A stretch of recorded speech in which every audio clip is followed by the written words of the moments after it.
suspects are being. One case involves the FBI is now offering $100,000 to see for the police are releasing.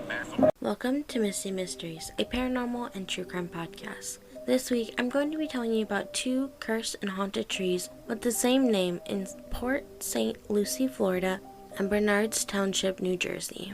Before that, I'm going to tell you about a spirit who haunts the Hotel Del Coronado in Coronado, California. Kate Morgan and her husband were con artists who would scam men who found Kate attractive, but in 1892, Kate found out she was pregnant and she wanted more. She wanted to settle down, but Tom didn't want that, and the two got in a fight. Kate went to San Diego without Tom. Tom was supposed to eventually join her, but while staying at the hotel, she was found dead with a bullet wound to the head and a gun in her hand. The bullet wound that was found did not match the gun that was in her hand. Many believe Tom killed Kate with her untimely death. She is now believed to be haunting the hotel along with many other spirits. She haunts the room she stays in and other rooms in the hotel.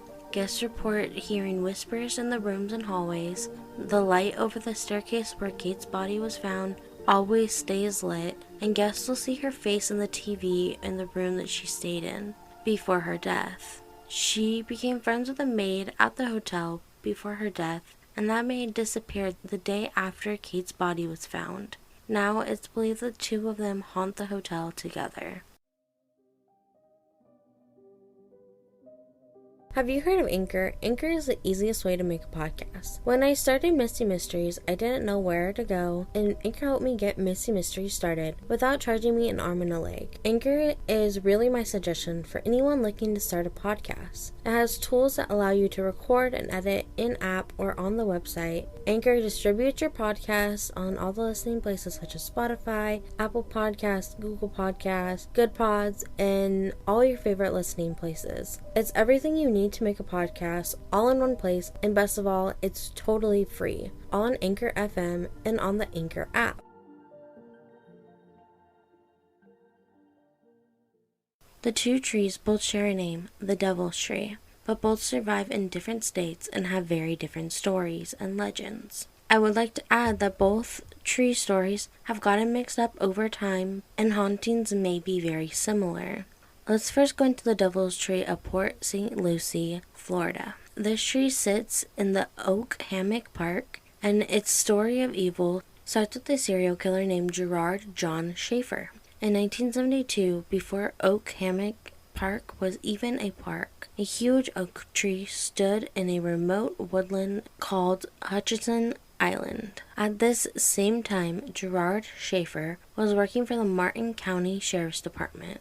On July 21st, 1972, he used his job as a police officer to pick up two hitchhiking teen girls, 17 and 18-year-old Pamela Wells and Nancy Trotter. He told Pamela and Nancy that hitchhiking was illegal and he would drop them off at home, but he didn't take them home. Gerard took the two girls to Hutchinson Island, where he bound and gagged them. He then tied them up to the root of the huge oak tree with a noose around their neck. He kept threatening to sell Pamela and Nancy into prostitution before getting a call on his radio that led him away from Pamela and Nancy.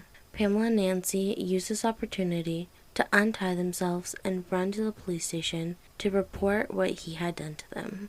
When he came back to the tree to realize the girls had vanished from where he left them, he called his boss to tell him that he had done something foolish. He told his boss that he pretended to kidnap Pamela and Nancy to scare them silly to prevent them from ever hitchhiking again since it was so dangerous. His boss didn't believe the story. He stripped Gerard of his badge immediately, firing him and arresting him.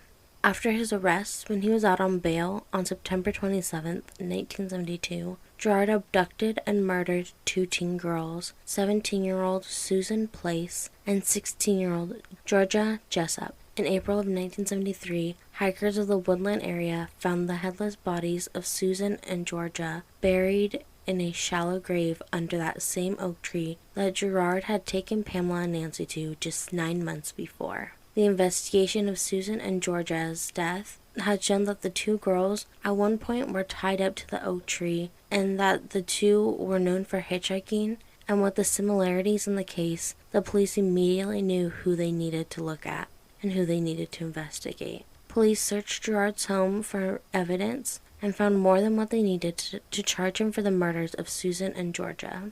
Police found a diary with the name of all of his victims, stories he had written about murdering the women, and personal possessions for at least 8 young women who had been reported missing in the recent years, including jewelry, diaries, and even teeth. After the search of his house, he was charged for the murders of Susan and Georgia. In October of 1973, he was found guilty and sentenced to 2 life sentences. He was later murdered in prison by another inmate over a cup of tea, but was linked to over 30 missing women and girls who did not get the justice for what he may have done to them.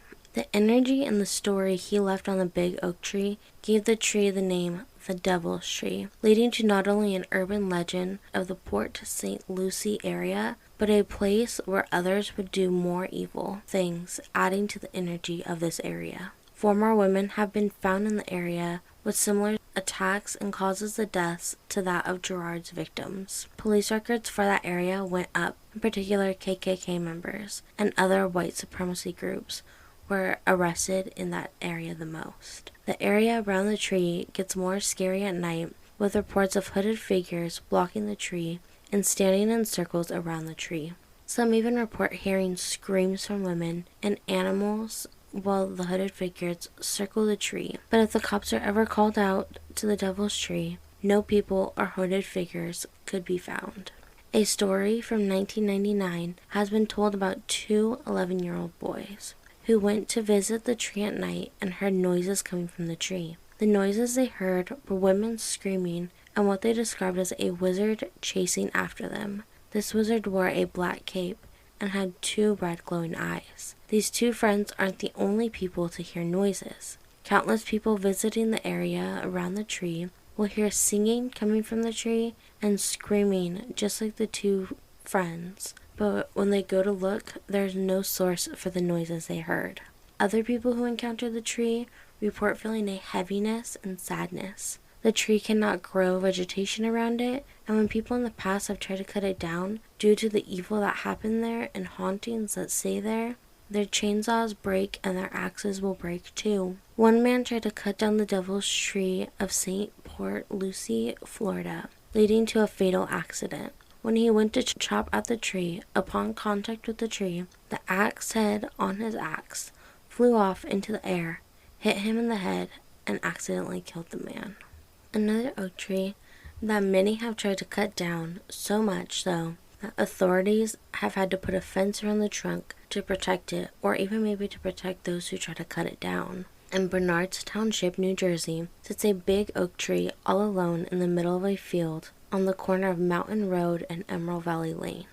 Under this tree, in the 1800s, a farmer took his family to have a picnic, but it wasn't a normal picnic. The farmer took the lives of his family and proceeded to complete suicide by hanging himself on the tree.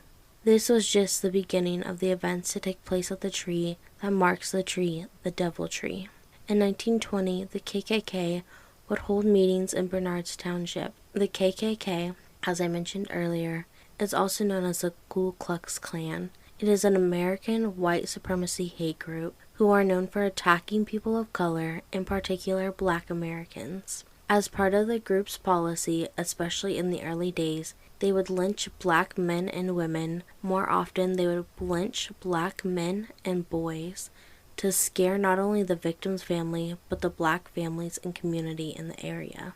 The big oak tree, known as the Devil's Tree, was very secluded during this time, and the KKK members took the seclusion for their advantage. They would lynch the victims and hang them from what is called the hanging branch of this tree. With such violence and sadness around the tree and the deaths, it's believed the bark and the wood of the tree absorbed all the energy, leaving it stained. The staining that was left on the tree comes off onto visitors' hands, leaving a black oily substance that seems almost impossible to get off. A woman named Melissa went to visit the tree with her friends. They got out of the car and touched the tree, but didn't notice till later when they went to go eat that everybody's hands had a black substance on it. It took the group almost 3 hours of cleaning their hands to get whatever it was off of their hands. This group of friends are just one of the many people to experience this oily mess that sticks to their hands. Some people, when they touch the tree, hear screaming or even almost crash on their way home.